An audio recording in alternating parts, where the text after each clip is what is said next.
Hello বন্ধুরা, কেমন আছো? আজকে আমি রুই মাছের ঝোল করব। মাছ লবণ হলুদ মাখিয়ে রেখেছি। এখানে লবণ হলুদ আছে, আর পেঁয়াজ বাটা, জিরে আদা বাটা, লঙ্কা বাটা, তেজপাতা।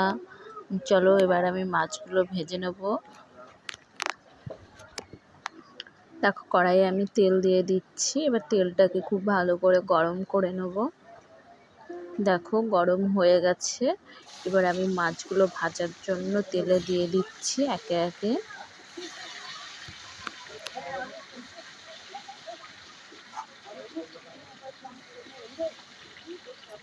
এবার মাছগুলোকে আমি সুন্দর করে ভেজে নেবো, একদম লাল লাল করে।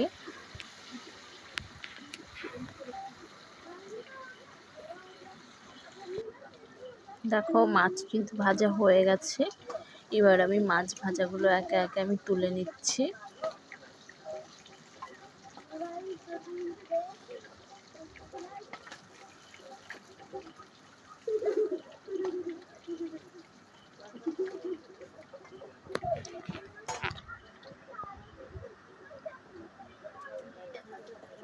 এবার আমি ওই তেলের মধ্যে তেজপাতা ফোড়ন দিয়ে দিয়েছি।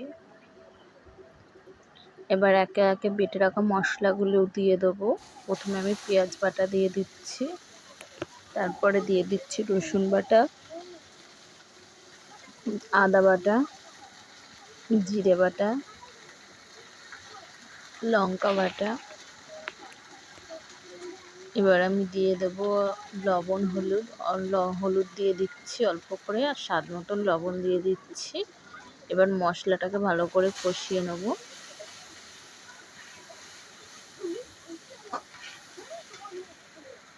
আমি একটু জল দিয়ে দেবো, এই যে মশলা বেটেছিলাম সেই জলটা। এবার মশলাটাকে আমি ভালো করে কষিয়ে নেব। দেখো, মশলা কষানো হয়ে গেছে আর তেল ছেড়ে দিয়েছে মশলার গায়ে থেকে। এবার আমি ওর মধ্যে দিয়ে দিচ্ছি গরম জল। এবার ভালো করে ফুটিয়ে নেব ঝোলটাকে।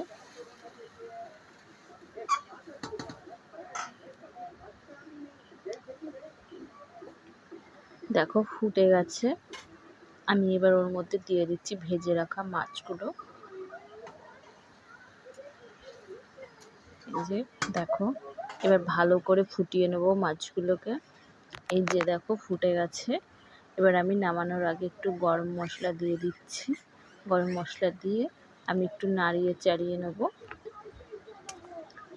তাহলে কিন্তু রেডি মাছের ঝোল। তোমরা আমাকে কমেন্টে জানিও কেমন হয়েছে, আর আমার চ্যানেলটাকে লাইক, কমেন্ট, শেয়ার, সাবস্ক্রাইব করো। চলো এবার আমি নামিয়ে নেব।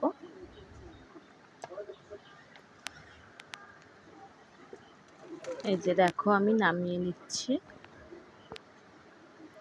এই যে